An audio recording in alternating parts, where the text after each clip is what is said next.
de patienter et d'attendre les résultats vont venir. Je suis très fière de vous de vous voir ici réunis parce que vous avez décidé d'apprendre. La formation est très importante dans notre parcours ici. Et je suis heureuse de venir aussi apprendre quelque chose. Alors je ne vais pas trop monopoliser la parole. Je vais céder la place à la personne qui est digne, à la personne qui nous a venus ici ce soir, à monsieur Sadat. Tout le monde se bat.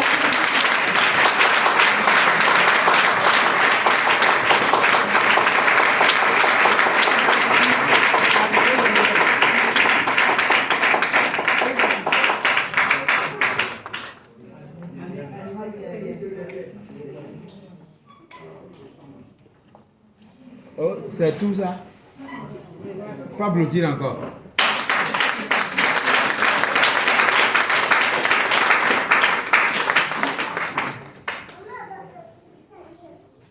Bonsoir. Bonsoir, chers chefs d'entreprise Followers. Bonsoir. J'espère que nous allons très bien. Alors, vous allez nous excuser parce que il y a eu 2 imprévus. Donc, il fallait ajuster un petit peu la partie technique. Donc, encore une fois, merci d'être là à ce rendez-vous de partage. Et pour ma personne, c'est un devoir que je me suis promis.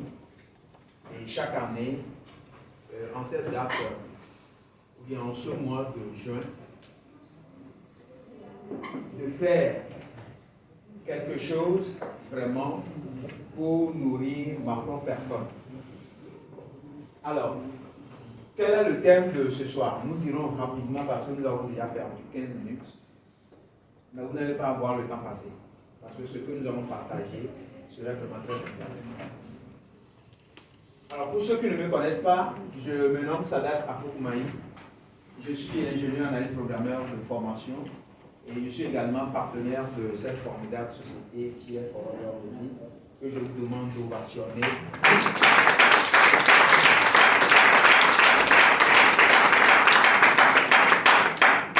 Alors, je disais tantôt que c'est une lettre motive pour moi de donner cette formation. Pourquoi? Parce que je suis de panneau, j'ai les hématies SS. Et pendant mon temps, j'ai eu à souffrir. Et il se fait que il y a une date pour chaque maladie. Bon, presque. Et le mois de juin est un mois vraiment dédié. Sinon, chaque 19 juin, c'est le mois ou bien la date qui est dédiée à la drépanocytose dans le monde entier. Et c'est pour cela, quand le mois de juin arrive, je participe à d'énormes formations, à d'énormes activités de sensibilisation. Et pour Followers, je me mets vraiment à disposition du siège pour faire vraiment ce partage sur la drépanocytose et nos formidables produits. Alors le thème de cette année, c'est la drépanocytose et la nutrition. Alors, la drépanocytose, en fait, c'est quoi? Nous devons savoir que la drépanocytose est une maladie, d'accord, génétique et héréditaire. Ça veut dire que c'est une maladie qu'on ne contracte pas. Est-ce qu'on est ensemble? Ça veut dire que c'est une maladie que nous avons à travers nos parents. Et c'est une maladie qui affecte des millions de personnes dans le monde entier. Et sur la carte ici, vous allez voir, d'accord, les zones géographiques où la concentration de personnes drépanocytaires est plus élevée. Est-ce que vous voyez la zone là? Et nous devons savoir que la drépanocytose, c'est la maladie génétique héréditaire la plus fréquente au monde, et particulièrement en Afrique. Alors, lorsqu'on parle de drépanocytose, il faut savoir qu'elle a divers noms. Généralement, bien traditionnellement, on l'appelle hématie, parce que c'est une maladie qui affecte, d'accord, les hémoglobines. qu'on appelle encore les hématies. Est-ce qu'on est ensemble? C'est pour cela, de manière, bon, par abus de langage, on parle d'hématies. Et les hématies, en fait, ce sont les globules rouges. Donc, la maladie attaque les globules rouges, principalement. Est-ce qu'on est ensemble? Et nous devons savoir également que l'origine de la drépanocytose provient de la modification d'un acide aminé qui caractérise par l'hémoglobine, pardon, l'anomalie de l'hémoglobine. C'est-à-dire, chaque hémoglobine a une structure donnée, a une manière d'être. Est-ce qu'on est ensemble? Mais au niveau du drépanocytaire, il y a une modification, juste une légère modification. Hein. C'est comme vous désirez écrire manager. Est-ce qu'on est ensemble? Et vous enlevez le deuxième N. Ça devient quoi? Voilà. Ça devient manger. Donc c'est la même manière, c'est juste une petite modification. Au niveau des hématies, des hémoglobines, c'est ça qui fait que la personne devient tout de suite malade et souffre de la drépanocytose. Est-ce qu'on est ensemble? Alors quel est le rôle des hémoglobines, des hématies? Les hémoglobines, en fait, sont chargées de transporter l'oxygène depuis les poumons vers les tissus et participent également à l'élimination du dioxyde de carbone. Donc ça veut dire que les hémoglobines sont dans le sang et elles se chargent du déplacement de l'oxygène et de l'élimination du dioxyde de carbone, du gaz carbonique. Est-ce qu'on est ensemble? Donc vous imaginez là où vous êtes actuellement, le nombre de fois que ces hémoglobines-là sont sollicitées. Est-ce qu'on est ensemble? Oui. C'est-à-dire qu'au fur et à mesure, à chaque moment, à chaque seconde que vous vivez, ou bien que vous respirez, les hématies sont en train de travailler. C'est très important pour la suite. Dans le cas de la drépanocytose, l'anomalie de cette protéine engendre des déformations des hémoglobines, les globules rouges, et deviennent fragiles. D'accord? Et rigides. Elles deviennent fragiles et rigides. Il n'y a pas un tableau, manager Abel. Monsieur Abel, j'ai demandé un tableau si possible, pour que je puisse vous montrer un peu ce que cette anomalie-là cause au niveau, d'accord, des hémoglobines. Ce qui entraîne une perte d'élasticité de la membrane et produit des hémolyses. La perte d'élasticité, normalement la membrane, d'accord, les hématies doivent être sous forme ronde. Est-ce qu'on est ensemble? Comme la lune, elle doit être pleine. Mais le fait que la structure de l'hémoglobine est modifiée, elles perdent cette forme-là de ronde, cette forme de lune. Et cette forme de lune pleine, de ballon, voilà. Ce qui fait que lorsque l'hémoglobine est normale, elle peut se déplacer, se modifier facilement et passer partout. Est-ce qu'on est ensemble? Voilà. Mais la déformation, l'anomalie là, qui est l'anomalie de la drépanocytose, fait que l'hémoglobine n'est plus ronde, mais elle est sous forme de lune comme ça. Une moitié. Et elle peut être aussi une forme comme ça. Ou bien sous forme d'étoile, de fossile. Et cette forme-là fait que les membranes sont fragiles et à la fois rigides. Elles sont fragiles, c'est-à-dire que moindre erreur, mais moindre bousculade, elle peut s'éclater. Rigide, ça veut dire que lorsqu'il y aura un embouteillage, puisqu'il se déplace énormément, lorsqu'il y a un embouteillage tout de suite là, il y aura quoi? Les hémoglobines vont se bloquer. Ils vont s'agglutiner. Est-ce qu'on est ensemble?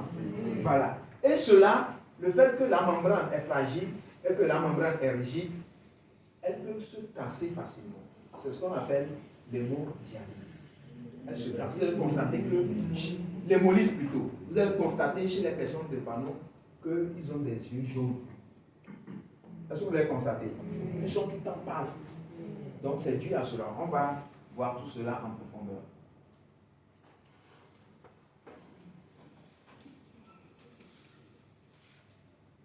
Donc voilà un tout petit peu ici ce que je disais. Ça c'est la globule rouge. normale. Et ça, c'est l'anémie falciforme ici. Elle est déformée. Vous voyez un peu? Voilà, c'est ça. Et cette forme-là fait que les globules n'ont plus vraiment une forme normale. Et c'est cette petite modification-là qui fait que vraiment, il y a beaucoup d'anomalies dans le corps de la personne. Alors, ces genres d'anomalies, elles sont différentes. Comme je vous ai montré les différentes formes, elles sont différentes. Donc, lorsque vous allez rencontrer une personne et vous allez dire que tu as l'hématie, il va dire que non, je n'ai pas l'hématie. C'est comme la personne n'a pas compris. Parce que les hématies, c'est encore les globules rouges. Est-ce qu'il y a une personne qui ne peut pas avoir des globules rouges? Non. Donc, on parle de hématie, en fait, ce n'est pas la maladie, en fait. C'est la drépanocytose, en fait, qui est maladie. Donc, hématie, c'est un abus de langage. Est-ce qu'on se comprend? Voilà. Donc, il n'y a personne qui peut dire qu'elle n'a pas d'hématie. Est-ce que ça existe? Non. Tout le monde a les hématies. Mais tout le monde n'est pas drépanocytaire. Donc, c'est la personne qui a des hématies déformées, falciformées, qui est drépanocytaire. Est-ce qu'on est ensemble? Alors, cette déformation des organes va nous amener à comprendre quelque chose. Vous voyez ici, ça c'est A. C'est la forme la plus normale des hématies. Quand l'hématie a une forme normale, on dit que vous avez A. Mais sachez que chez chaque personne, nous avons deux gènes, deux allèles comme ça. Et sur chaque gène, vous prenez le gène de maman et le gène de papa. Est-ce que vous comprenez? Voilà. Donc ici, lorsque les hémoglobines sont normales, on dit que l'hémoglobine est A. Lorsqu'elle est légèrement falciformée, on dit qu'elle est C. Et ici, la forme la plus grave, lorsque vraiment les hématies là, ces hémoglobines là sont vraiment déformées, on dit que vous avez les hémoglobines S. Et il y a ceci là, qui est méconnu du monde, c'est les hémoglobines F. C'est l'hémoglobine fœtale. Et avec l'âge, on retrouve ça généralement chez les enfants. Et même chez certaines personnes adultes. Même à 18 ans, vous pouvez toujours avoir l'hémoglobine F. Mais qui doit normalement se modifier, d'accord? Qui va évoluer vers l'hémoglobine S. Donc, si vous avez un enfant, on fait son électrophorèse, on trouve S, F. Vous avez 50% que le F là se transforme en S. Est-ce qu'on est ensemble? Donc, l'hémoglobine fœtale, normalement, doit évoluer après pour laisser place à l'hémoglobine S. Donc, étant donné que vous devez recevoir un gène de papa, un gène de maman, lorsque vous recevez deux gènes AA de maman et de papa, donc vous avez les hématies AA. C'est toujours deux. Un de papa, un de maman. Est-ce qu'on est ensemble? Voilà. Donc, vous avez AA. Ça veut dire que vous êtes sain. Est-ce qu'on est ensemble? Oui. Lorsque vous avez un S et un C, vous êtes A, vous êtes AC. Donc voilà un peu les différents types d'hémoglobine qu'on peut avoir lorsque vous faites l'analyse qu'on appelle l'électrophorèse. Donc pour savoir si vous êtes une personne, vous êtes un porteur sain ou bien un porteur malade, il faut aller faire l'électrophorèse. C'est l'analyse qui permet de savoir si une personne est drépanocytaire ou pas. Est-ce qu'on est ensemble? Donc voilà les différentes formes, d'accord, d'hémoglobine qu'il y a. Ici, il y a le AA, il y a le AC, il y a le CC, il y a le AS, il y a le SC et il y a le SS. Et la forme la plus grave, c'est le SS. Alors sachez que pour faire l'analyse, je recommande très souvent de le faire à l'Institut du gène, ou bien dans une institution vraiment qui a qualité pour ça, ou bien au Centre national de recherche et des soins à la personne drépanocytaire, qui est au niveau du campus, à l'entrée du campus en face de Orabank. Parce que lorsque vous allez faire les analyses là-bas, on vous affiche le pourcentage. Vous pouvez avoir une personne qui est AC, mais son C est à 80%, son A est à 20%. C'est-à-dire que cette personne a plus d'hémoglobine malade que d'hémoglobine C. Donc la personne va dire que, mais pourtant je suis AC, mais je fais des crises. Est-ce qu'on est ensemble? Donc c'est très important d'avoir le pourcentage. Si vous êtes AS et que votre A est à 80%, votre S est à 20%, vous allez voir que vous vivez une vie paisible. Mais sachez que aussi longtemps que vous avez le gène S, à un moment donné, vous allez sentir les manifestations. À un âge avancé, 70, 80 ans, vous allez commencer par sentir des séquelles en fonction du pourcentage du S que vous avez. Est-ce qu'on est ensemble? Donc voilà un peu le reste également. Mais sachez que le C également, cette personne-là fait aussi des crises. Et au Centre national des recherches et des soins des personnes drépanocytaires, voilà un peu ces hématies-là, ces hémoglobines-là, les deux dernières lignes-là. Ce sont ces personnes-là qu'on prend en charge là-bas, en fonction du taux du S ou bien du C que vous avez. Alors, une petite information, ceux qui ont le C ont généralement une particularité. Ils ont souvent des troubles ORL. Ceux qui ont le C, ils ont généralement des troubles ORL. Donc, si vous avez une personne qui a tout le temps des troubles ORL, vraiment qu'on ne comprend pas, en fait tout le monde ne comprend rien, il serait vraiment judicieux de faire à cette personne-là l'électrophorèse. Est-ce qu'on est ensemble?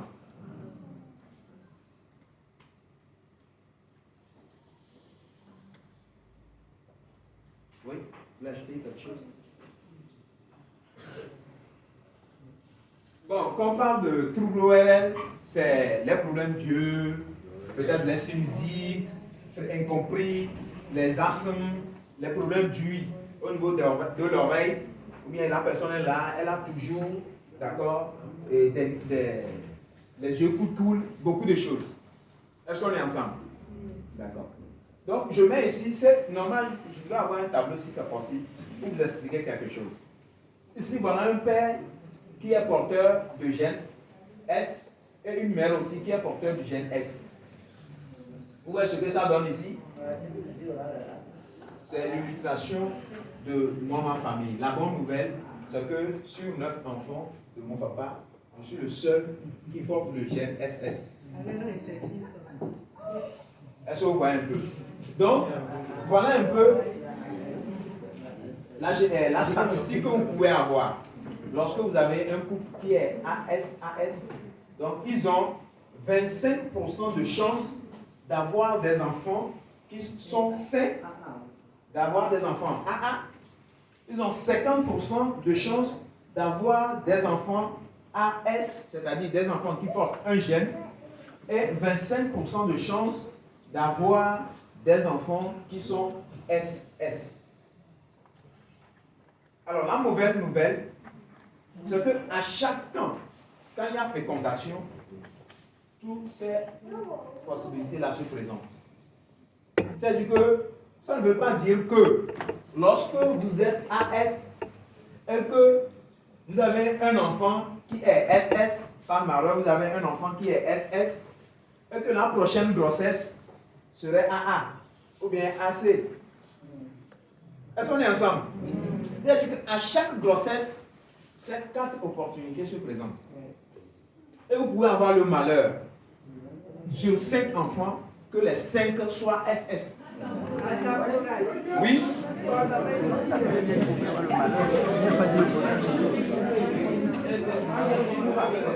Il y a au centre national des soins au Drépano, il y a un papa qui vient, à chaque temps quand il vient avec ses 4 enfants. 2 filles, 2 garçons. Les 4 sont SS. Donc, pourquoi c'est important, chers partenaires? Si vous ne connaissez pas encore votre statut hémoglobinique, c'est dangereux. Encore, si vous êtes encore célibataire, bonne nouvelle, allez-y faire ça rapidement, avant de choisir votre conjoint. Parce que dire que non, moi je suis AS, et que mon épouse ou bien mon époux est AS, bon, il n'y a rien. Je ris seulement parce que lorsque vous n'avez pas encore une personne dans votre entourage très proche qui est SS, quand on parle, ça passe seulement, vous n'entendez pas. Mais si vous avez une fois vécu ça, comme ça, c'est quelque chose qu'il ne faut pas souhaiter. Je sais de quoi je parle. Et ceux qui ont fait l'expérience vont vous en parler. C'est très dangereux, cher ami. C'est très dangereux. Donc, faisons ça rapidement. Parce que la dépendance est à l'origine de beaucoup de choses. Moi, personnellement, au début, je m'énervais contre les parents. Parce que je me dis, voici ce que vous m'avez fait. À cause de vous, je ne peux pas jouer au ballon. À cause de vous, je ne peux pas faire ci. Moi, je suis de nature, j'aime le sport. Je jouais proprement. Mais à un moment donné, la maladie m'handicapait tellement. Actuellement, j'aime la musculation, mais je ne peux pas le faire. Oui. Même avec les produits, quand je me donne à un moment donné, la maladie me rappelle ces jours. Tu as oublié que je... Donc, il y a certains loisirs que vous désirez, mais à un moment donné, vous ne pouvez pas. Et c'est pourquoi je dis souvent à toute personne dépendante qui veut l'entendre, la première guérison, c'est d'abord d'accepter la maladie.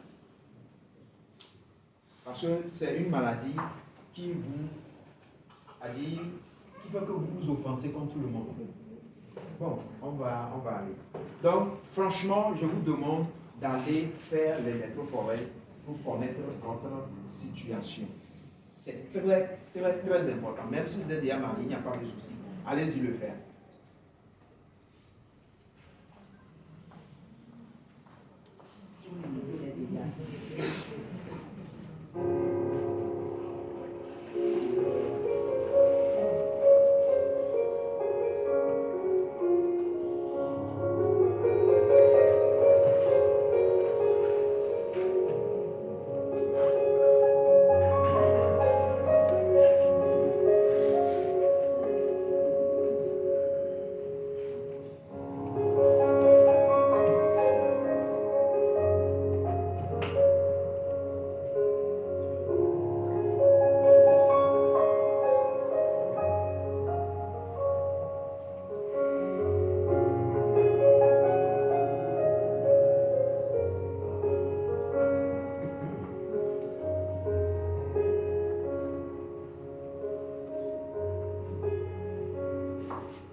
Suivre dans un centre spécialisé selon si l'on est dépendant.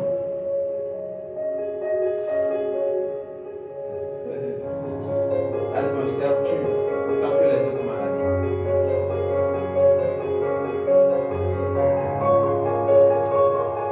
Ensemble, brisons le silence.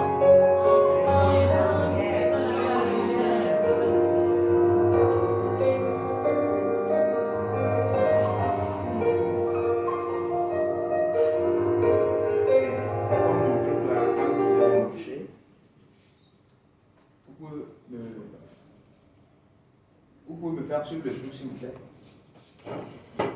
Alors, c'est une vidéo que nous avons réalisée avec l'association de Panneaux Solidaires, qui est une association qui rassemble beaucoup de dépendocitaires, et où nous avons le support de l'ancien responsable du service hémato du CHU Campus, le docteur, c'est un professeur plutôt, qui nous a laissé, je pense, il y a 2 ans déjà.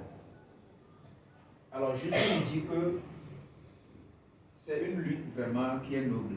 Et je veux que ici, ensemble, que nous soyons des ambassadeurs, d'accord, pour porter cette nouvelle-là, ce message à tout le monde et surtout à toute la population togolaise.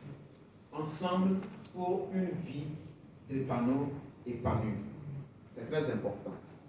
Alors, tout ce que nous venons de voir, nous devons savoir que la drépanocytose favorise l'anémie, elle favorise les crises vaso-occlusives qui sont très douloureuses et elle favorise également un risque accru d'infection.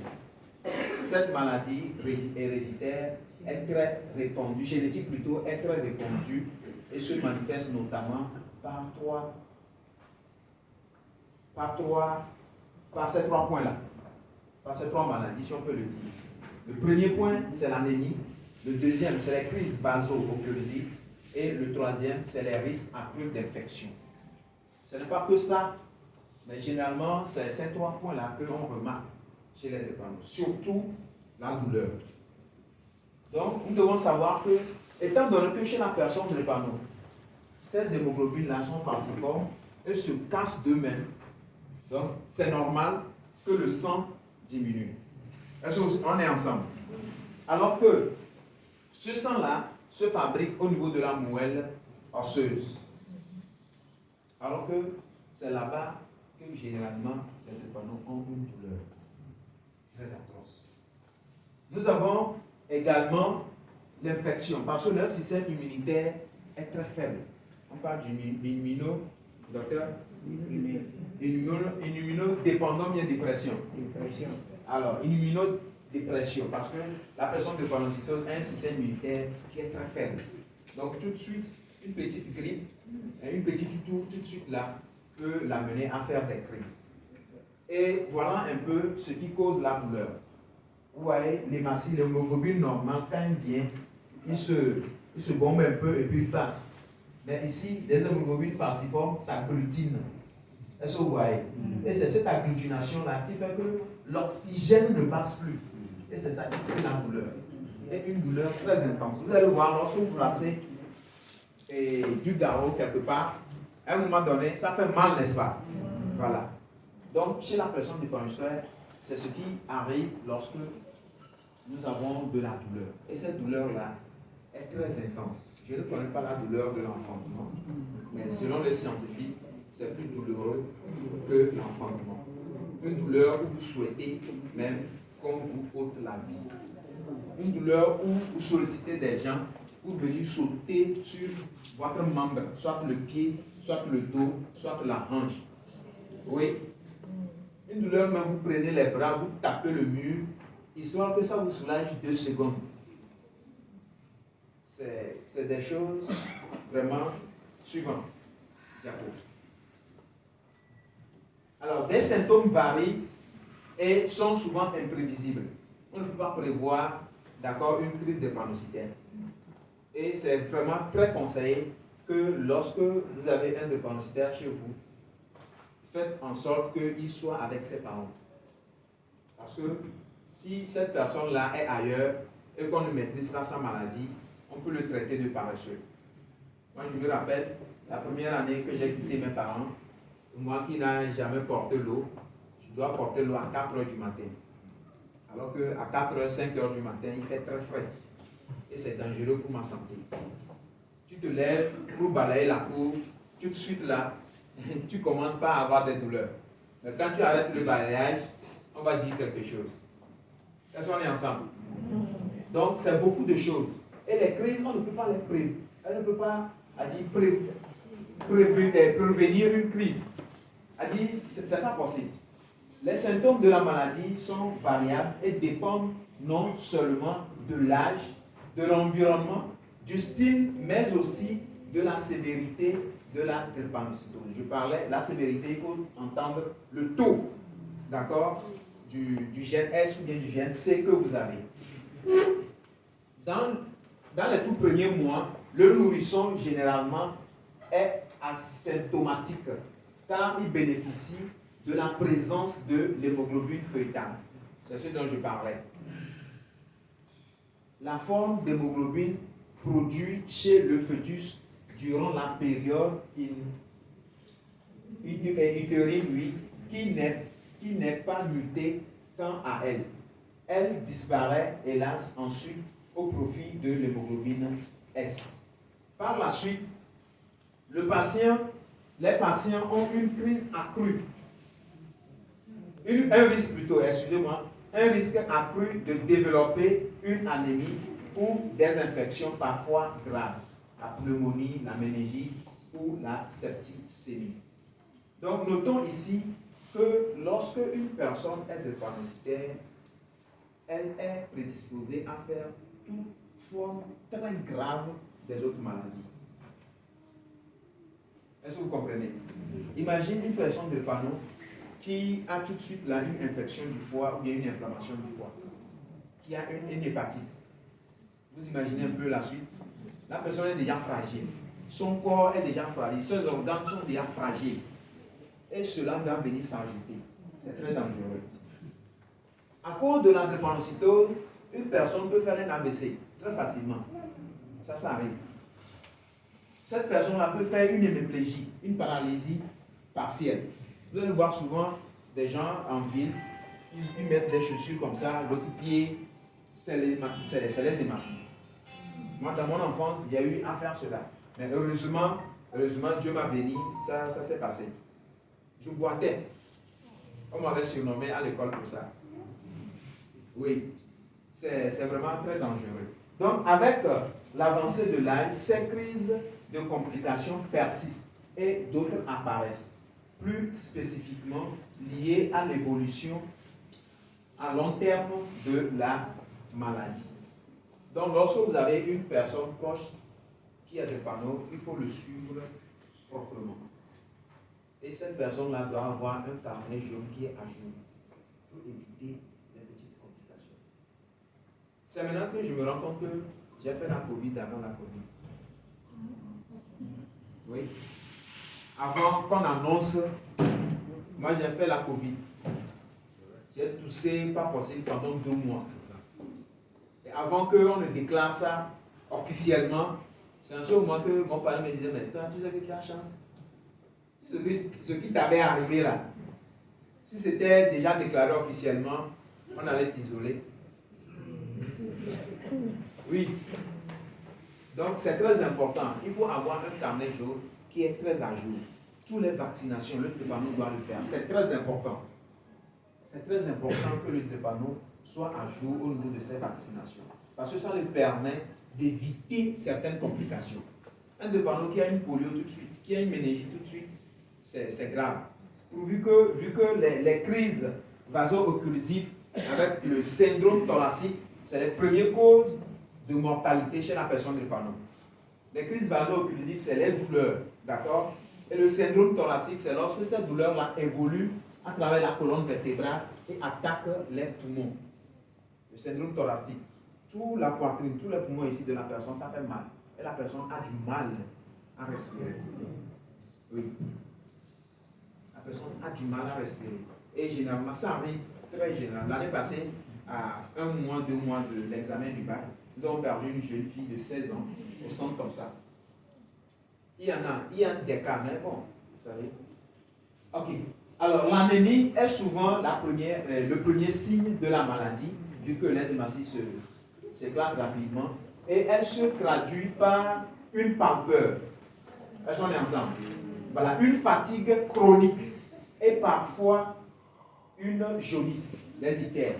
Vous allez voir les yeux jaunes, comme je disais, et une pâleur, ça veut dire que la personne est pâle. C'est comme la personne est un peu blanche. Est-ce qu'on est ensemble? Voilà. Et souvent, vous allez voir aussi les personnes drépano, ils ont un problème de rate. Parce que la rate, c'est l'organe qui se charge de filtrer les résidus au niveau du sang. Donc, tout ce qui est cassé, ça va aller rester au niveau de la rate. Donc, vous allez constater que les personnes drépano, généralement, ils ont un petit truc là, ici. Moi, j'en avais ça, mon ventre était sorti et les gens se moquaient de moi à l'école. Oui, podo le tue.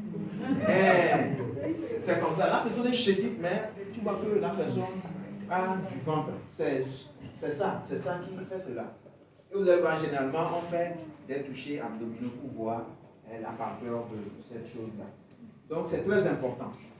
Souvent, quand j'étais à l'université, première, deuxième année, je demandais à mon médecin que pourquoi chaque temps je suis fatigué. Chaque temps, je sens que moindre fois, je suis fatigué. Je suis fatigué. Et puis, il faut prendre beaucoup de temps pour dormir et récupérer un peu.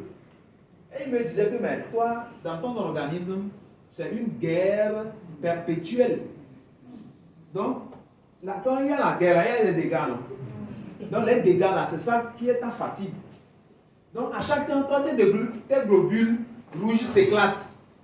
Et tous les organes se débrouillent à être fonctionnels. Donc, c'est normal. Donc, quand la personne de l'épanoui, vous rencontrez cette personne-là, et il te dit que je suis tout le temps fatigué, c'est pas absolument c'est seul. Il faut bien l'expliquer. Je rentre dans les détails pour qu'on puisse maîtriser cette maladie-là. Là, quand on a un prospect devant nous, on peut mieux l'aider. On peut bien comprendre ce qu'il a afin de lui proposer des produits qui vont l'aider. Alors, l'anémie chronique associée à la drépanocytose est causée par les polymères d'hémoglobine S qui fragilisent les globules rouges et favorisent leur destruction précoce, l'hémolyse. Alors que la durée de vie moyenne des hématies est normalement de 120 jours, elle tombe à une vingtaine de jours. Est-ce qu'on est ensemble? Chez les personnes atteintes de la drépanocytose. Donc ça veut dire que l'organisme se démerde à fabriquer les globules rouges qui doivent faire normalement 120 jours. Alors que, avant de mourir, est-ce qu'on est ensemble? Alors que chez la personne de panneau, ces hémoglobines la font 20 jours. Et meurent. Ou bien s'éclatent. Donc, on est ensemble que c'est normal que cette personne la fasse des anémies. Et ça veut dire qu'à chaque temps, quand elle passe des anémies, l'organisme va être obligé de travailler doublement, triplement pour compenser ce manque-là. Donc, cette personne-là, imaginez la suite. Donc, les anémies, l'anémie est susceptible de s'aggraver brutalement en cas de suractivité de la rate dans la destruction des globules rouges anormaux. C'est ce que je disais. Parce que la rate, c'est elle qui s'occupe de filtrer le sang et de voir quels sont les éléments qui ne sont pas normaux. D'accord? Ce qui ne doit pas être dans le sang, lui les élimine.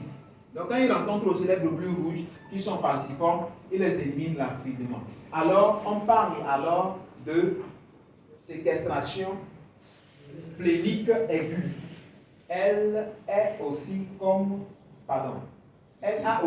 fonction de régulariser la transformation et la formation et la destruction des composants du sang. C'est ce que je disais.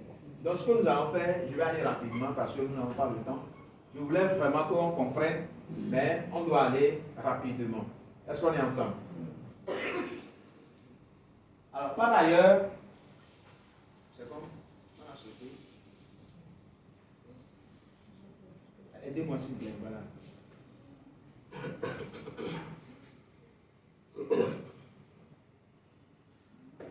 Par ailleurs, l'infection par virus valable B provoque un arrêt transitoire de la production des globules rouges, normalement bien toléré, mais qui peut aggraver l'anémie de façon importante en cas de drépanocytose. On parle alors de crise aplasique. Malgré ces complications possibles, l'anémie chronique est généralement assez bien tolérée par le patient drépanocytaire. Je peux vous dire que normalement, je donne un exemple très simple. Une personne normale doit avoir peut-être un taux de 5 litres de sang normalement, d'accord? Normalement, une personne normale. Mais chez la personne drépanocytaire, lorsque elle a 3,5 litres, l'organisme tolère. On ne peut pas dire que cette personne fait l'anémie. Est-ce qu'on est ensemble? Voilà, c'est ce qu'on essaie de nous expliquer ici. Donc vous allez voir peut-être un laboratoire peut faire une analyse, d'accord, de sang, une truc là, comment ça s'appelle, le NFS, vous allez voir que le taux vraiment du sang est très bas. Mais vous allez voir, votre spécialiste il va vous dire que bon, ce n'est pas grave, parce que vous êtes une personne drépano. Donc on peut tolérer ça un peu. Mais si c'est chez une personne normale, ça serait un problème. Alors les crises vaso-occlusives. Les crises dites vaso-occlusives sont déclenchées par les globules rouges rigidifiés par les polymères de l'hémoglobine S qui finissent par obstruer la circulation sanguine dans les petits vaisseaux. Donc, vous-même voyez un peu dans le corps où peuvent se situer les petits vaisseaux. Dans les articulations, dans les circulations, voilà, les muscles, les circulations périphériques, tout ça. Donc, tout endroit où les vaisseaux sont petits, il peut y avoir une crise vaso-occlusive là-bas. Diapo. Ces crises entraînent des douleurs aiguës, peuvent extrêmement et souvent extrêmement violentes. Elles affectent particulièrement les os, les articulations des bras et des jambes, le dos ou la poitrine. Chez les tout petits, la crise se manifeste généralement par un gonflement douloureux des mains et des pieds, le syndrome pied-main. Vous allez voir des petits enfants de drépano. Moi, je l'avais eu. Et mon papa, comme on ne connaissait pas, il disait que c'est ma tante qui s'est assise par des gars sur mes mains. Donc, tous mes mains comme ça là, c'était enflé. Vous allez chercher ça sur Google. J'ai oublié de mettre ça. Le syndrome pied-main. Les mains sont vraiment très enflées. On devait me faire une opération. J'avais moins de 5 ans. Et la nuit, maman m'a pris. Et elle a fui. Donc, un bain à ma maman. Alors, les occlusions vaso-occlusives associées à la drépanocytose peuvent être à l'origine des complications majeures.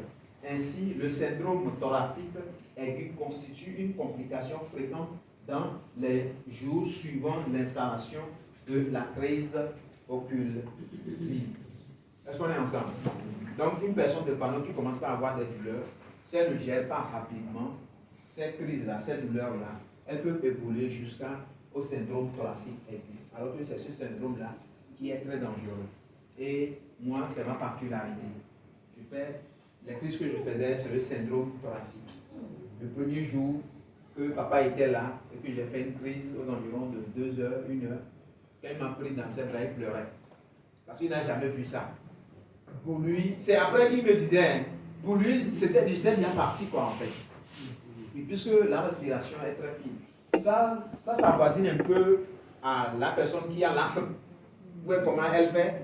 C'est quelque chose comme ça. Et accompagné de douleurs très intenses. Alors, il correspond même à la première cause voilà, de décès des patients atteints de drépanocytose. Dans ce cas, la vaso-occlusion affecte le poumon et compromet l'oxygénation de tout l'organisme. Cela se traduit par des difficultés respiratoires et des douleurs dans la poitrine, parfois accompagnées des fièvres.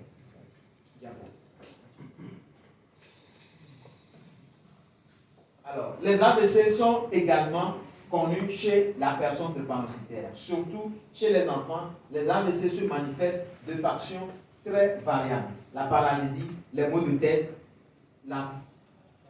l'aphasie, les troubles de l'équilibre. Comme je disais, d'accord, troubles de l'équilibre. Et ça peut même affecter le développement des membres chez la personne. La personne peut constater qu'il y a certains membres qui se développent plus rapidement que d'autres.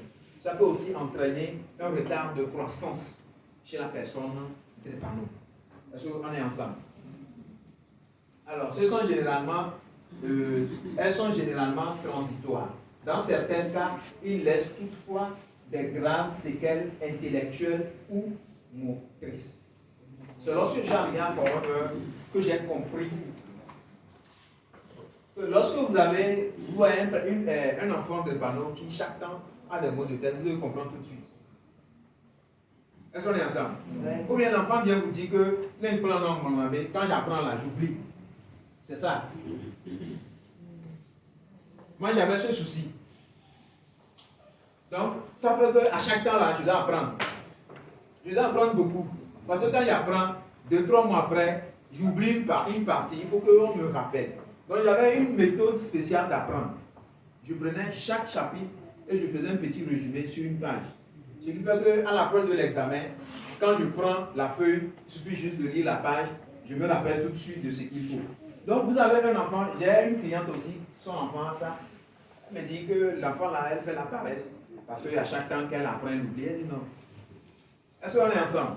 Donc, toutes ces choses-là vous permettent de comprendre un peu comment la maladie se manifeste chez la personne. Trouble d'équilibre. La personne n'a pas vraiment l'équilibre. On dit que souvent nous sommes fragiles, on n'a pas de force. Donc, c'est un peu ça. Enfin, la répétition des vaso-occlusifs peut aboutir à une nécrose de certains tissus comme l'os, l'ostéose, de la tête fémorale ou d'autres organes. J'ai eu ce cas l'année passée ici, chez Pologne. Heureusement, le monsieur, ils sont fliqués. Actuellement, il est parti aux États-Unis pour faire une opération parce qu'il a une arthrose là qui a rongé toute la tête de l'os ici, au niveau de la hanche. Il a un peu moins de 45 ans. Mais quand vous le voyez, il est plus enfant que moi. Oui, quand vous le voyez, vous n'allez même pas lui donner cet âge-là. C'est là le panneau qui fait ça. Il a pris certains produits ici, ça va soulager. Bon, comme ils sont plus convaincus de l'opération, il est parti aux États-Unis. Actuellement, il est là-bas, il visite là-bas. On a fait l'opération.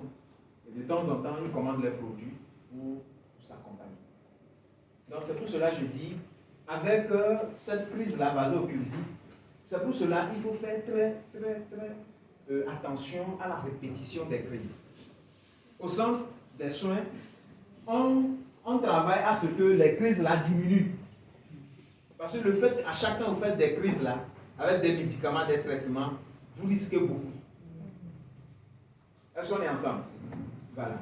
Par ailleurs, très sollicité pour assurer l'hémodialyse, les hématies falciformes, la rate des patients drépanocytaires fait ainsi partie des organes précocement lésés par la vaso-occlusion.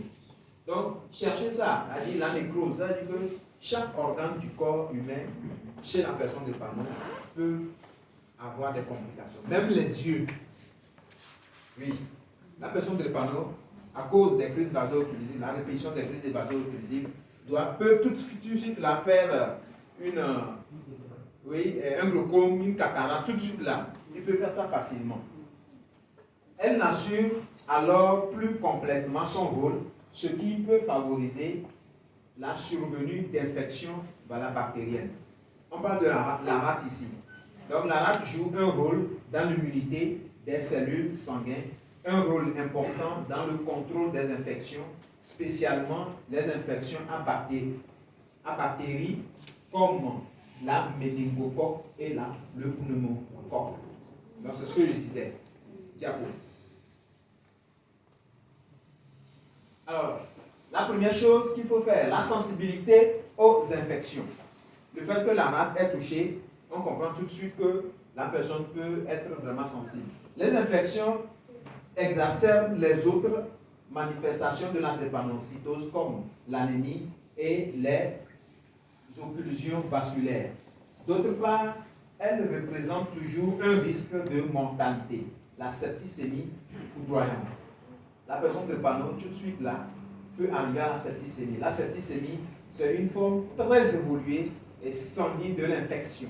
Quand vous atteignez ce niveau, c'est pas bien. Est-ce qu'on est ensemble? Tout particulièrement chez les enfants au mécanisme de défense affaibli. Les complications à long terme. Au fil des ans, toutes ces manifestations de la maladie mettent l'organisme en rude épreuve. Les patients ont souvent un retard de croissance, comme je viens de le dire, une puberté plus tardive, puis diverses complications chroniques peuvent se déclarer chez la personne adulte. Il y a même des malformations congénitales qu'on peut rencontrer chez la personne drépano. Elles sont susceptibles de toucher presque tous les organes, notamment les reins, insuffisance rénale, le système ostéo-articulaire, arthrose, ostéoporose, l'œil hémorragique et intraoculaire. Est-ce qu'on voit ici un peu? Voilà. Le foie, les poumons, l'hypertension artérielle pulmonaire ou encore la vésicule biliaire. Donc cette personne peut faire facilement les calculs rénales. C'est très important. Un diagnostic aussi précoce que possible. Donc voilà un peu les organes, d'accord, qui peuvent être touchés vraiment par cette fréquence de crise vaso-occlusive. Donc la première des choses qu'il faut faire, c'est qu'il faut faire un diagnostic aussi précoce que possible. Les progrès dans la prise en charge de la maladie ont permis d'accroître significativement l'expérience de vie moyenne des personnes atteintes de la drépanocytose. Elle est aujourd'hui de plus de 40 ans, alors qu'elle était inférieure à 20 ans avant les années 80. Je me rappelle en classe de 3e, notre professeur de biologie me disait, quand on faisait le cours sur c'était le cours sur les maladies héréditaires, quelque chose comme ça. Le jour où je suis rentré à la maison, il a commencé par pleurer. Ah bon? Parce qu'il a dit que je ne vais pas avoir 18 ans. Oh. Oui, et puis c'était avéré, hein, c'est ça. Dans les années 80, mais aujourd'hui, la science a évolué. C'est pour cela que c'est très important que le drépano, peu importe ce qu'il suit comme traitement ailleurs, doit faire une prise en charge. C'est très important. Alors, cependant, il reste encore beaucoup à faire pour améliorer le quotidien et l'espérance de vie des malades. Outre les projets thérapeutiques, il apparaît que la précocité du diagnostic conditionne le pronostic des patients. Diapo. Une prévention active et des traitements symptomatiques. Généralement, c'est ce qu'on fait, généralement, d'accord? Pour la plupart des patients, la prise en charge de la drépanocytose s'articule autour d'une prévention des complications et d'un suivi médical régulier. Voilà les raisons pour lesquelles il faut faire une prise en charge. Plus cette prévention est précoce, plus elle permet de retarder la survenue et de réduire les fréquences des activités, des événements de la santé des lecteurs. C'est-à-dire que plus on prend une prise en charge, plus les informations et les analyses qu'on va vous donner va vous permettre vraiment de réduire le taux de risque. La première des choses, administrer préventivement des antibiotiques. Mais ici aussi, on n'est pas sorti de l'auberge. Parce qu'on administre trop préventivement, l'organisme devient obsolète. Renforcer le programme vaccinal, ça c'est très important. Un supplément en acide folique et en fer. Donc le médecin, le docteur en charge doit veiller à cela à travers les analyses du NFS. Au début, je prenais l'acide folique et le fer, mais actuellement, c'est uniquement que de l'acide folique. Une bonne hygiène de vie. Bon, le temps est parti, mais j'aimerais faire les choses de la bonne manière. Les suppléments en acide folique, la personne drépano, peu importe sa forme, peu importe le fait qu'il se porte à merveille, il doit chaque matin, quand il se lève en même temps, il prend son Accfol, il boit. Si c'est Accfol seul, si c'est mélangé avec de l'acide folique, il doit le prendre. Pourquoi? Parce que ça aide à la fabrication des bonnes hémoglobines. Est-ce qu'on est ensemble? Même si l'hémoglobine de la personne drépano va être falciforme, elle a qu'à me virer. C'est pour cela qu'il faut prendre Accfol. Et permettre à l'organisme aussi de pouvoir fabriquer beaucoup plus rapidement ou bien assez des hématies. Est-ce qu'on est ensemble? Parce que chez la personne drépano, au lieu de 120 jours, ces hématies font 20 jours, ils se cassent. Donc il faut l'apporter un support. Voilà, une bonne hygiène de vie. La personne drépano doit avoir vraiment une bonne hygiène de vie. Elle ne doit pas manger n'importe quoi. Avant là, je ne comprenais pas. Elle ne doit pas manger n'importe quoi. Une personne drépano ne va pas avoir un montor et puis il mange. Non, il ne doit pas manger n'importe comment. Parce que sa santé est fragile. Donc il doit choisir son alimentation de manière rigoureuse pour éviter d'agresser son organisme. La deuxième des choses, elle doit boire beaucoup d'eau. Bonne hygiène de vie, c'est beaucoup de choses. La personne drépanoso ne doit pas porter les choses serrées. Non, c'est pas bon. Oui. Il doit être libre. La personne drépanoso ne doit pas boire du lait. Il doit supprimer le lait dans son alimentation. Oui. C'est des choses qu'on ne dit pas.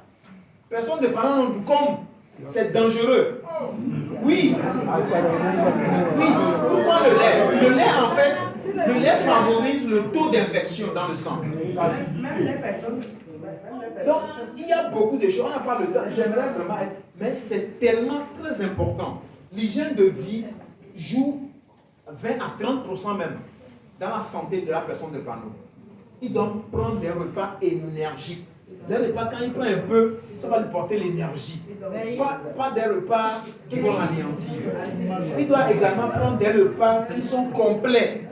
Pas manger pour remplir le ventre, non. Parce qu'il a besoin de renforcer son corps avec les nutriments, des aliments riches, pour qu'il puisse se porter bien et avoir de l'embonpoint. Sinon, les personnes drépanoso sont comme ça. Est-ce que je suis comme ça? Non. Oui. Donc, c'est très important. L'alimentation équilibrée sont essentielles, comme je viens de le dire. Une bonne hydratation est nécessaire. Minimum, c'est 3 litres sur la personne drépanoso. Minimum, c'est 3 litres pour que le sang soit beaucoup plus fluide, pour éviter les agglutinations. Éviter l'exposition à des températures extrêmement élevées ou à des variations importantes en température. La personne drépanoso ne doit pas aller en haute altitude. Elle doit éviter les attroupements. Là où les gens sont beaucoup, elle doit éviter ça. Il y a plein de choses. Voilà. Et les efforts trop intenses. C'est pour ça qu'on dit de ne pas faire le sport. Mais il faut faire le sport. La personne drépanoso doit faire le sport en fonction de sa résistance. Pas aller faire et dire que non. Elle doit faire un sport d'entretien. Voilà. Régulier, au moins 3 fois par semaine, c'est important. Effort physique, des pièces mal aérées. Voilà. Éviter des pièces mal aérées et des séjours à plus de 1500 mètres. Un suivi médical régulier. Les fonctions rénales et respiratoires sont particulièrement suivies ainsi que l'état de l'œil. Comme je viens de le dire, une échographie cérébrale est régulièrement réalisée. C'est beaucoup de choses. Le suivi médical est très important. Pourquoi? Parce que quand vous faites un suivi, vous avez un plateau technique à votre service. Est-ce qu'on est ensemble? Vous ne pouvez pas faire une crise tout de suite là et on va aller dans un hôpital où on va aller chercher l'analyse là d'abord. Non, vous devez aller, par exemple, au Centre national des recherches ici. Il y a tout. Il y a une salle opéra. Il y a tout là-bas. Pour vous prendre en charge de manière complète. Est-ce qu'on est ensemble? Il y a des médecins spécialisés. Quand vous venez, quand ils te voient en même temps, ils savent le traitement qu'il va t'appliquer. Ce n'est pas maintenant qu'il va commencer par réfléchir. Il y a quoi là? Non. La personne drépanoso, les douleurs sont tellement intenses que les ibuprofène, proképhène, tout ça là, ça ne fait rien. Oui, moi je me rappelle, je prenais ce médicament-là. À un moment donné, quand on me donne ça, je dis au médecin, c'est nul. Parce qu'il te fait une injection tout de suite. L'injection doit faire au moins 3 à 4 heures, ou bien 6 heures, avant qu'il ne fasse une nouvelle. Il te fait l'injection, dans 5 minutes, la douleur reprend. Tu fais comment? Il faut alors manipuler la morphine. Et la morphine, c'est une drogue qui est très dangereuse. Et on ne le vend pas n'importe où. Mais au centre, vous avez la morphine. Et ils sont spécialisés dans la manipulation de ça. Ils savent comment faire pour atténuer ta douleur tout de suite. Mais quand vous allez quelque part, c'est maintenant qu'ils vont commencer par réfléchir. Est-ce qu'on est ensemble? C'est pour cela que la prise en charge est très importante. On est ensemble? Voilà. La prise en charge des crises d'oxygène, va de nouveaux médicaments et les greffes de la moelle osseuse. Voilà, bon, c'est les nouvelles inventions, d'accord, qui sortent actuellement. Vous allez entendre parler du FACA. Moi, j'ai pris du FACA. Le FACA, c'est bon. Bon, ma propre expérience, ça m'a aidé. Mais bon, c'est un peu griffe. Mais il faut le faire, il faut l'utiliser quand même. Les greffes de la moelle opinière et de la moelle osseuse. Aujourd'hui, c'est le seul traitement qui est vraiment curatif, mais qui est à 99%, qui a un risque de 99% de décès. Non, c'est plus la peine chez nous. Parce que là-bas, on a fait ça, ça a marché. Donc la greffe, la moelle opinière. Donc on va changer dans source quoi. On change ça pour que la machine qui fabrique les globules ne fabrique plus les globules falciformés. Voilà. Des pistes sont ouvertes grâce à la génétique et à la thérapie génétique. Aujourd'hui, il y a beaucoup d'avancées, il y a beaucoup de choses qui se passent. Donc, pour information, je vous en prie, et c'est vrai, il y a des gens qui disent que non, on va guérir leur maladie. Moi, j'ai un oncle, on a guéri ça traditionnellement. Ça, c'était avant. Mais quand tu vas sur tout son corps, c'est des trucs là. Oui, des cicatrices sur tout son corps. Et il fallait dire que quand on lui avait fait ça, pendant 3 mois, il y avait des asticots qui sortaient de son corps. Pendant 3 mois. Mais après ça, aujourd'hui, il est en pleine forme. Oui, ça c'était avant. Mais moi, personnellement, j'ai fait. Sérieusement. Je ne connais pas un grand tradithérapeute à Lomé chez qui je n'ai pas été. Ça venait, ça partait. On est parti un peu au Burkina. Et comme c'est le Bénin qui est le plus grand pays, on a commencé par aller là-bas. On a fait. Sincèrement, je me suis vraiment promené. Oui. Et la bonne nouvelle, bon, c'est que quand tu fais les traitements, 2-3 mois après, tu es en pleine forme. Et qu'est-ce que je faisais pour voir si le traitement marchait? Quand le gars me dit le traitement est fini, je sors et puis je cours. Je cours pendant longtemps et puis je reviens. Si je ne fais pas de crise, je sais que c'est bon. Et c'était comme ça. Je vais sortir, la pluie va me frapper bien et puis je reviens et puis il n'y a rien. Et puis on est content. Mais la mauvaise nouvelle, c'est que 3, 4, 6 mois après, la maladie revient avec l'énergie. C'est ça. Moi, j'ai eu à boire du sable de mer à Boutacon avec poudre noire et le miel. Ça, c'est médicament, ça. Ça, c'était à Igolo, au Bénin. Ceux qui connaissent. C'est ça, je prenais, je buvais. Maintenant, pour me toucher, je prenais un bol d'huile haricot. Je mets dans le bocal. Maintenant, j'ajoute des herbes. Après, je prends un bol de sel, je mets dessus. J'ajoute en maintenant des herbes. Ainsi de suite. Et il faut se doucher matin, soir. Et quand on se douche, on ne se rince pas. On ne se nettoie pas. Donc, tu vas faire ça et puis tu vas prendre kaki et aller à l'école. Donc, imaginez. La dernière fois où les parents disent non, ça suffit. Ça suffit. On nous a recommandé un tradithérapeute au Bénin encore. C'était à Abomey Calabi. Un grand tradithérapeute. Et on est parti. À notre grande surprise, c'était du fétiche, c'était du védu. Oui, quand tu vois même la résidence, mon frère, tu ne te dis pas que chez un ministre, tu vas fuir. Les grandes voitures qui étaient là-bas, et la salle était grande comme ça. Et le védu était... Donc quand tu viens, on vient de vous consulter, on te dit d'aller t'asseoir auprès du védu et de lui parler, de demander tout ce que tu veux. On est déjà là, on va faire comment?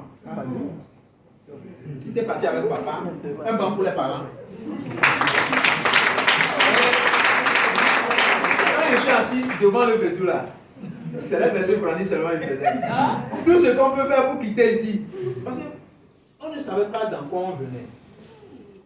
Donc c'est là les parents disent non, ça suffit. Et bon, on laisse. Oui. Parce qu'à chaque temps, quand on ne connaît pas la maladie, à chaque temps, quand il y avait à la veille d'un examen ou bien d'une preuve, je faisais une crise. Même à la veille de ma soutenance, c'est demain je vais faire toute soutenance. Je suis parti louer le projecteur, j'ai pris mon portable, je ne me suis même pas essayé. Dans la chambre en même temps, j'ai commencé par faire crise. J'ai quitté sous le sérum, aller soutenir, revenir, et on a terminé le reste du sérum.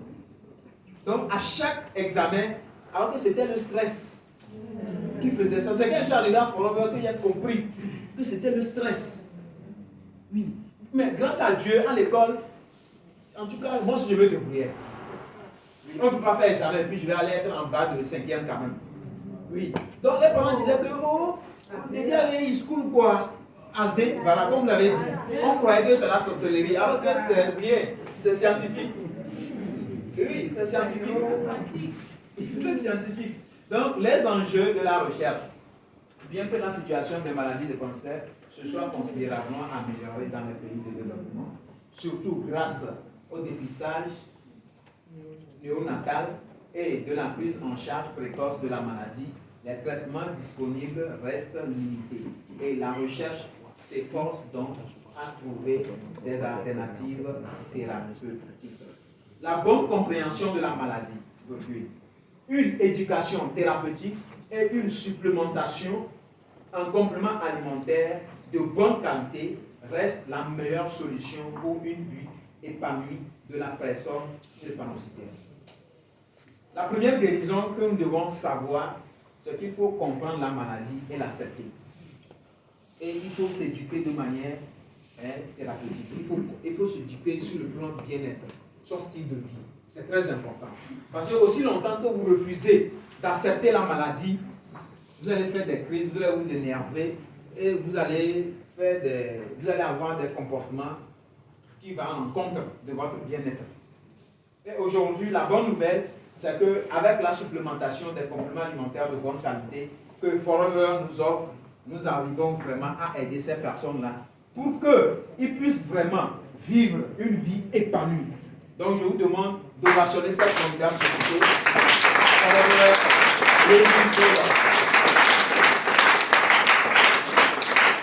Alors, vous êtes des distributeurs chevronnés, vous connaissez presque tous ces produits qui sont ici.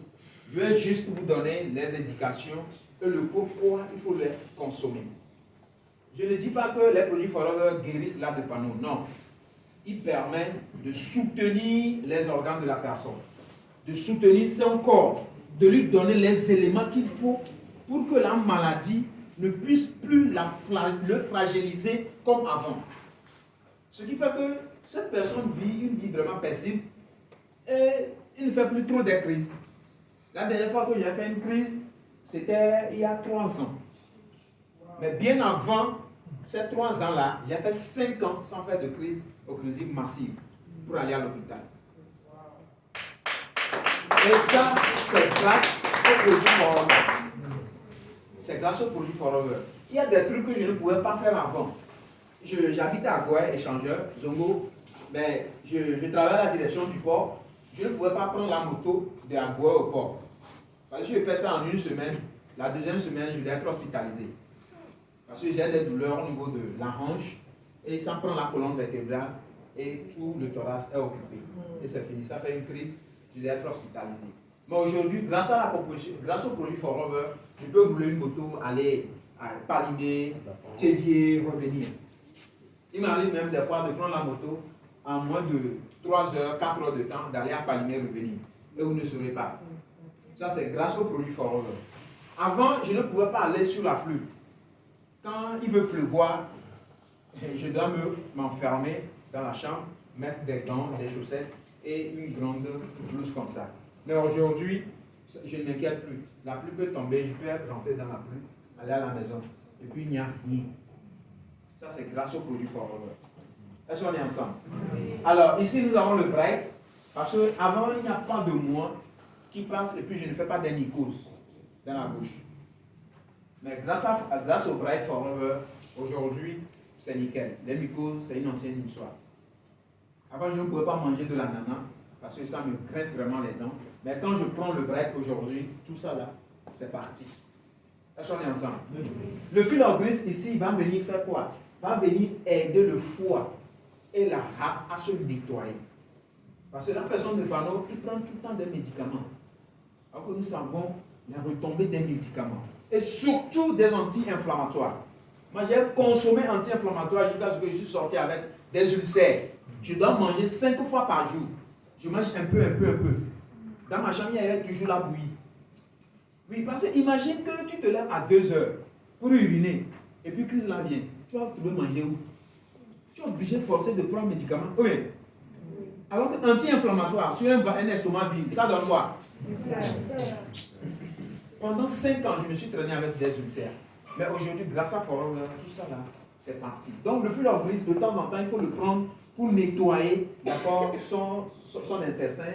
Le lips également, c'est très bon, parce qu'une personne drépano peut tout de suite faire des hémorroïdes, et surtout quand l'harmattan vient, on doit lubrifier les lèvres et les narines. Est-ce que vous voyez un peu? Pour éviter la pollution. Nous avons le garlectine. J'ai oublié, il y a aussi des crises, on appelle ça ulcère intestinaux, bien quelque chose comme ça. Il y a un nom là. Les drépano fait des douleurs au niveau de l'abdomen. Ça lui fait tellement mal, on ne comprend rien. Parce que les tubes digestifs également sont des organes qui sont très vascularisés. Il y a des petits vaisseaux là-bas. Donc tout de suite là, il peut faire ça. Et généralement, moi en période de Ramadan, comme ça trouble un peu là, donc je fais ce genre de crise. Donc le garlectine m'aide beaucoup à rééquilibrer, d'accord, le tube digestif et à renforcer le corps. Parce que c'est un antibiotique à large spectre. Tout ce qui est champignons, virus, les bactéries qu'on ne comprend pas, avec le garlectine, vous allez rapidement nettoyer cela. Et nous avons l'article C. Faites un banc pour ces deux produits-là. Article C et l'Argi+. L'Argi+, c'est un vasodilatateur. Il permet d'augmenter la largeur des vaisseaux. Et c'est également un produit qui dilate le sang. Donc vous comprenez qu'en temps normal, le premier produit auquel on doit penser pour une personne drépano, c'est l'Argi+ et l'article C. Oui. C'est pour cela, lorsque j'ai l'occasion, je ne manque jamais de prendre l'Argi+. Parce que c'est un produit, quand tu le prends, ça permet en fait, ça me permet en fait aussi de faire de la musculation. Quand je prends l'Argi+, je peux faire des abdos, des pectoraux, pendant tout un mois, sans rien sentir. Mais quand il n'y a pas l'Argi+, quand je commence au bout de 2 semaines là, j'abandonne. Parce que le matin, quand tu sors, l'organisme te dit, bonne arrivée, au sport alors, on va se voir. Mais avec Argi+, ça te permet de soutenir le corps et de permettre une bonne circulation sanguine. Oui. L'article C est ici. L'article C, c'est un produit, lorsqu'on le prend en très grande quantité, elle agit comme un anti-inflammatoire. Je vous ai parlé des reins, de la hanche qui me faisait mal. J'ai pris 2 boîtes d'article C. Et pendant 3 boîtes d'article C, en moins d'un mois, je prenais 10 matin, 10 midi, 10 le soir. J'ai vidé la boîte comme ça. C'est mon parrain qui m'a conseillé cela. Faites un banc pour le parrain. J'ai pris plein d'article C. Enchaîné, 3 boîtes enchaînées. Et j'ai dit bye bye aux inflammations. Parce que ces crises-là, ce sont aussi des inflammations, ce sont des douleurs atroces. Donc l'article C aide énormément à ce que ces inflammations-là puissent être atténuées. Nous avons également d'autres produits. Est-ce que je les ai mis ici? Diapo. Nous avons le pollen. Le pollen, c'est un produit vraiment formidable. C'est lui ici. C'est un produit vraiment formidable que j'apprécie beaucoup. Non seulement il vous fournit les éléments nutritifs, le pollen et puis le délit. Si je ne prends pas le délit, je vais prendre le pollen. Donc je prends le pollen sur 3 mois. Après, j'abandonne, je prends le délit sur 3 mois. Donc ça permet à ce que la personne drépano puisse retrouver de l'équilibre, puisse donner et fournir à son corps les éléments pour qu'il puisse, par la nutritive, pour que le corps puisse être en bonne santé. Et comme les personnes drépano sont très chétives, donc avec le pollen et le délit, vous retrouvez vraiment cet équilibre-là au niveau de la forme. Et une chose avec le pollen que j'ai remarqué, c'est que le pollen renforce la résistance du corps. Moi, par exemple, avant, lorsque je suis dans une salle climée, je ne supporte pas en 5 minutes la sortie. Mais aujourd'hui, avec le pollen, je peux rester dans une salle climée jusqu'à ce que... Est-ce que vous comprenez? Je ne pourrais pas rester sous la ventilation. Quand je reste sous la ventilation, c'est problème. Je dois avoir les coups d'air. Ça veut dire que toute la partie où le vent a tapé là, le lendemain, je dois avoir des douleurs. Mais aujourd'hui, me voilà, je dors sous le ventilo jusqu'au lendemain. Est-ce que vous comprenez? Avec le pollen aussi, avant, je ne pouvais pas supporter la pluie. Je ne sortais même pas dans la pluie. Mais aujourd'hui, je peux me permettre de sortir dans la pluie et de revenir. Et il n'y aura rien grâce au pollen. C'est un produit qui est formidable. Le B12 également va renforcer le corps, surtout à la division cellulaire, et va nous permettre d'agir sur les anémies. Également avec le Nature-Mine. Le Nature-Mine est très important pour agir au niveau du retard de croissance parce qu'il nourrit tout ce qui est glande, c'est très important, et il renforce aussi les os. Donc, si vous ne prenez pas le Nature-Mine, je prends le calcium. Mais je me suis beaucoup plus abonné au Nature-Mine. C'est très important. Nous avons également le Royal Jelly, d'accord, pour renforcer le système immunitaire. Nous avons le lithium. Donc, entre ces trois produits-là, vous choisissez un ou bien deux dedans. Et vous faites la rotation. Ça permet de renforcer le système immunitaire de la personne drépano. Il y a aussi Immune Blend là-bas. Donc, nous avons le Focus et le Vision. Vous comprenez pourquoi il faut l'ajouter? Voilà, le COFU à cause des problèmes au niveau du cerveau. Nous avons également l'absorbant C ici, que j'ai remplacé par l'Immune Blend, qui permet de renforcer le système immunitaire. Diapo. Et la dernière chose, c'est l'imbuvables. Et surtout le Freedom, c'est un produit vraiment qui est très important. Une personne drépano qui fait une crise tout de suite là, il n'a pas besoin d'un Freedom. Il a besoin au moins de 3 Freedom. Il prend un Freedom, il vit dans une journée. Le troisième jour, vous allez voir des changements vraiment spectaculaires. S'il peut aller au-delà de 3 Freedom, c'est très bon. La personne drépano doit aussi de temps en temps prendre le périnectar pour nettoyer les voies urogénitales, pour éviter les infections chez la personne drépano. Le Pitempit va renforcer son système immunitaire et le gel, comme vous le savez, va aussi l'aider énormément. Alors, diapo, pour finir, voilà, juste pour vous dire que c'est des produits que je consomme beaucoup. Surtout le FAB, je bois le FAB du moins ce que je peux, parce que ça permet de donner vraiment de l'énergie. Ça, c'était une publication que j'avais faite où il faut prendre 3 gels, 3 buvables avec 6 FAB en 3 jours pour se renforcer. Voilà, c'est le mélange ici. C'est très important. La dernière fois que je vous dis, voilà, c'était moi. C'était moi ici, tout mouillé avec la pluie. Mais je suis encore très debout. Donc, merci beaucoup. Je me nomme Sadat.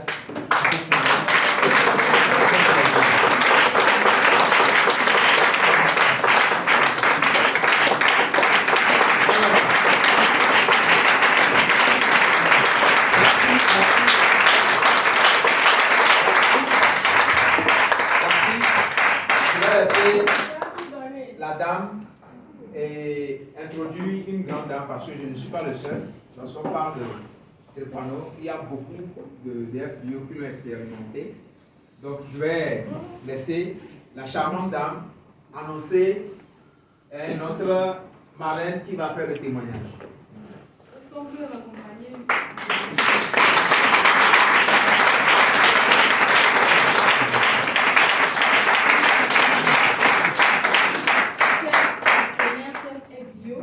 Félicitations à tout un chacun de nous d'être resté à sa place jusqu'à ce moment, malgré qu'il fait nuit.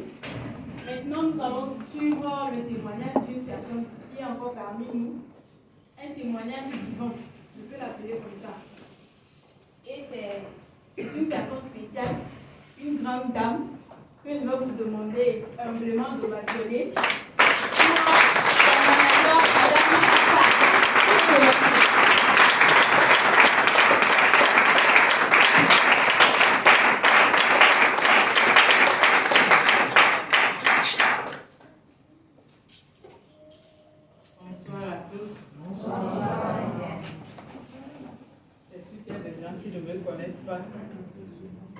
Qui ne m'ont jamais vu un forever.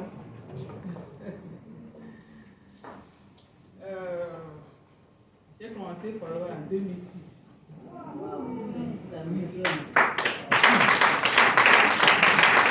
Et je peux dire que forever m'a beaucoup aidé, moi aussi, dans cette marche-là. Moi, je ne suis pas un drépanocytaire SC ou bien SS. J'ai une thalassémie. Oui, c'est ça, la thalassémie. Voilà. J'ai oublié de mentionner ça. Voilà. Moi, je suis FS jusqu'à maintenant. Et quand je vais à l'hôpital, les gens me demandent FS, ça veut dire quoi? Ils n'ont jamais entendu ça. C'est depuis l'enfance que j'ai commencé par faire les crises. Je suis FS, mais le taux de S est plus élevé que le taux de F. Ce qui fait que je fais les crises comme SS. Quand je crie ici, je ne sais pas, on peut m'entendre à Tikoumé. Je vous assure. Je demande à ma maman, attache-moi, défais-moi, mets des briques sur moi et masse-moi. C'était, s'il vous plaît, comme il a dit là, il faut ovationner les parents qui ont des enfants de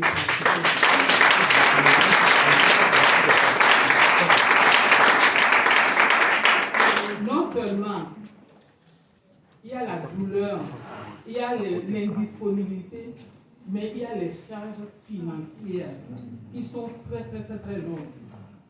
Comme lui, on m'a fait des décoctions, des scarifications, des décoctions.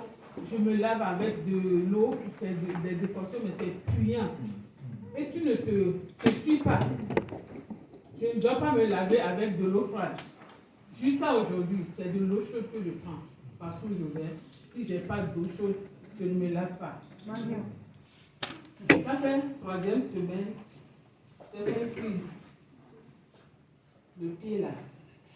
Je dis matin, je me lève pour aller à l'hôpital. Ça a commencé. Je pleurais. Moi, je suis grosse, vous avez vu. Je ne suis pas petite. Je suis grosse. Et Dieu m'a fait grâce de faire des enfants. J'ai 4 garçons qui sont grands comme ils sont plus grands que moi. C'est une grâce, c'est la grâce de Dieu. Parce que je ne pensais pas pouvoir faire des enfants. Je vous assure. Et quand ça a commencé tôt, à l'université, j'ai fait le laboratoire. J'ai fait les tests, comme on dit, j'ai fait le dépistage. Et quand j'allais me marier, je dis, l'homme que je vais marier doit être AA, obligatoirement. Et par la grâce de Dieu, j'ai trouvé un homme AA.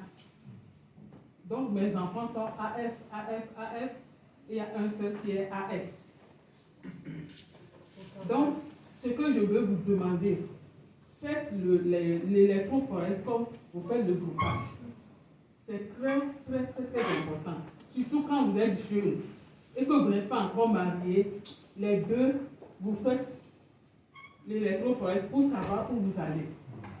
Parce que je connais, oui. Un couple, la dame a fait le laboratoire, le monsieur est médecin, mais ils ont 2 enfants de drépanocytaires. Et un est décédé la dernière fois.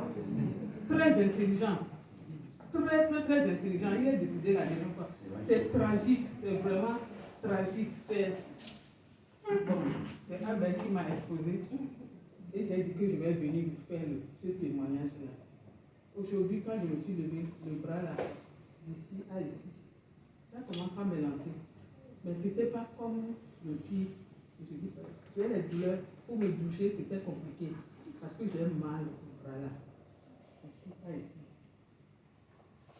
Quand la crise finit, moi, chez moi, quand ça finit, je me lève sur mes 2 pieds.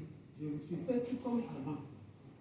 Et la dernière fois, j'ai demandé à mon mari, les gens qui sont avec moi, ils vont se demander, cette dame-là, elle n'a pas joué une comédie. Non, c'est vrai. Et j'ai compris que c'était le stress, parce que la semaine, là, j'avais un deuil. Une amie a perdu son papa, elle est venue rester chez moi. Donc ses amis sont venus de Cotonou, on a fait à manger, donc je courais de gauche à droite. Je suis sortie après la veille pour acheter comme j'ai été frappée par la pluie. Voilà. Je ne pensais pas qu'il allait pleuvoir, j'ai pris des milliers pour aller prendre le temps. Donc tout ça a fait que j'ai fait la crise. Avant, je ne me faisais pas suivre par le centre de dépistage. Et un jour, le docteur qui est responsable du centre, le docteur Magnan, qui s'appelle docteur Magnan, il est venu à notre service. Et un collègue lui disait ça, il me dit, mais viens me voir au boulot. Et donc je suis allée le voir et j'ai commencé le suivi. Et il me demande de faire souvent NFS, des examens. Et quand le NFS, le taux d'hémoglobine dépasse 13 allant vers 14, on me fait une saignée. C'est-à-dire qu'on prélève 500 ml de sang qu'on jette.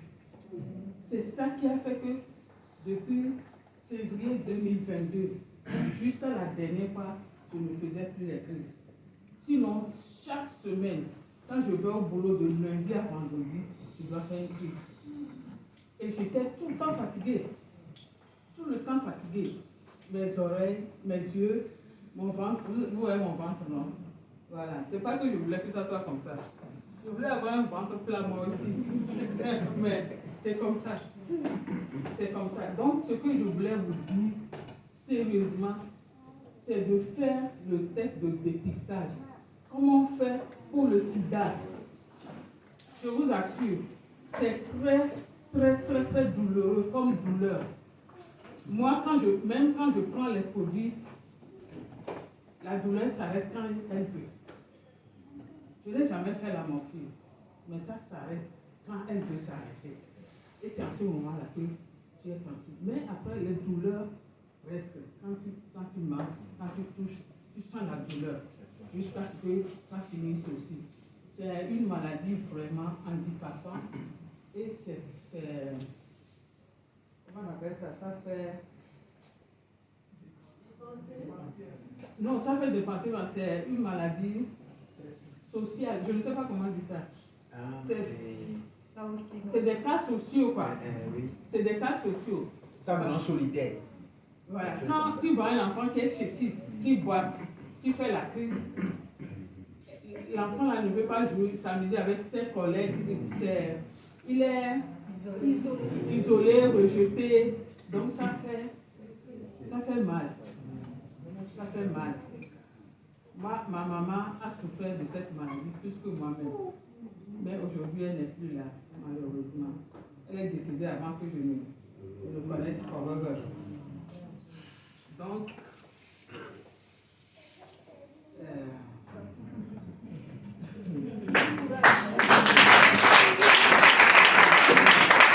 ce qui est très important, c'est que quand vous êtes jeune et que vous allez vous marier, les deux faites le dépistage.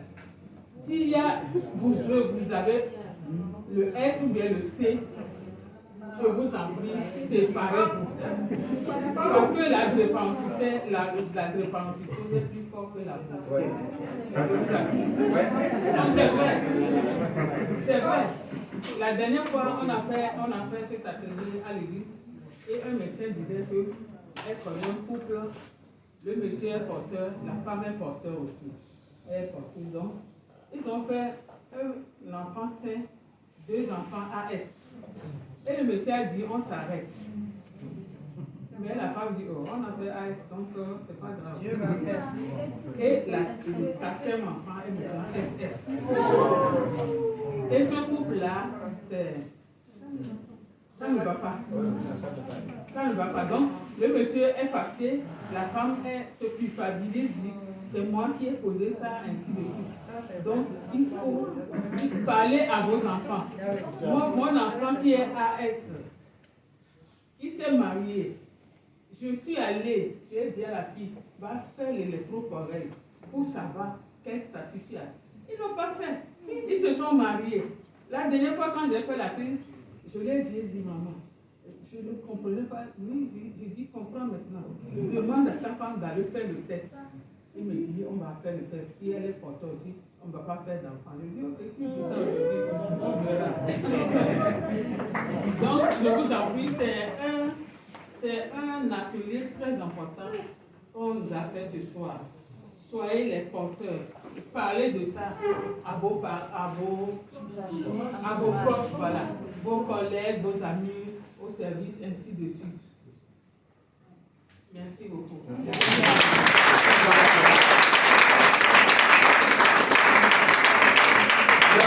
très nourri, s'il vous plaît.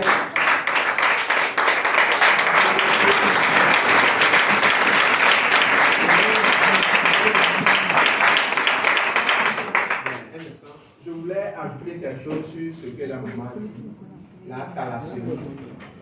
C'est quelque chose aussi qu'on oublie souvent. Mais quand on fait les analyses dans ces deux instituts-là dont je vous parle, ça révèle cela. Et la thalassémie aussi, c'est un truc genre héréditaire, mais qui se manifeste beaucoup plus par les anémies très bas ou le sang trop produit. Quelque chose comme ça. Donc, c'est important qu'on prenne cela en compte. Je devais parler de ça, mais comme le temps était truc, donc c'est important de le faire. Merci beaucoup. Est-ce qu'on peut accompagner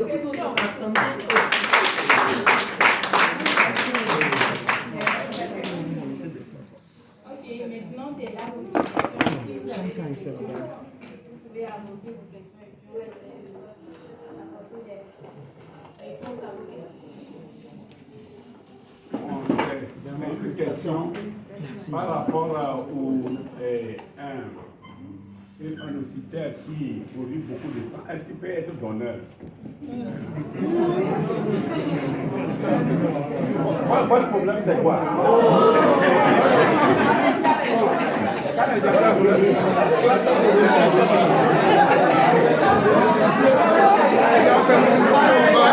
Merci. Merci, manager. Merci, manager. Et oui. Pour moi, ce que j'ai... Donnez-moi le... Oui. Vous répondre d'abord ou bien? Non. Oui, parce que ce qui m'a amené à poser cette question, et vous riez sur moi, est que, voilà, elle vient de dire qu'elle a... C'est